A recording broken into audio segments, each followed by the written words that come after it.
During the summer of 2003, events in the northeastern United States involving a strange human-like creature sparked brief local media interest before an apparent blackout was enacted. Little or no information was left intact, as most online and written accounts of the creature were mysteriously destroyed.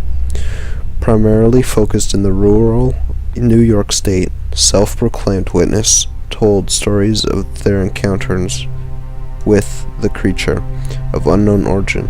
Emotions range from extremely traumatic levels of fright to discomfort to almost like childlike sense of playfulness and curiosity. While their published versions are no longer on record, the memories remain powerful.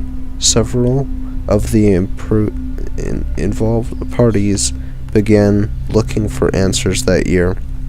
In early 2006, the collaborations had accumulated nearly 24 documents dating between the 12th century and the present day, spanning 4 continents. In almost all cases, the stories were identical.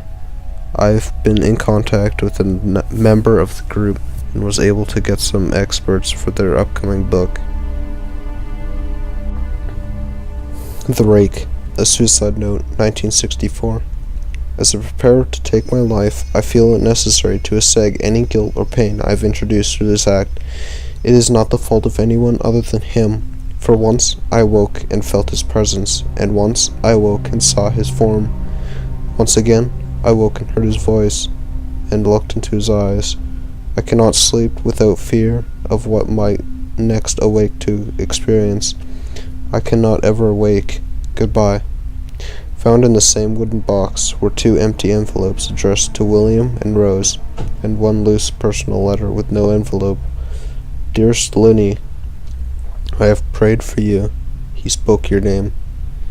A journal entry, translated from Spanish, 1880. I have experienced the greatest terror. I have experienced the greatest terror. I have experienced the greatest terror. I see his eyes when I close mine. They are hollow, black. They saw me and pierced me. His wet hand. I will not sleep. His voice. Unlegible text. A mariner's log. 1691. He came to me in my sleep. From the foot of my bed, I felt a sensation. He took everything. We must return to England. We shall not return here again. At the request of the Rake.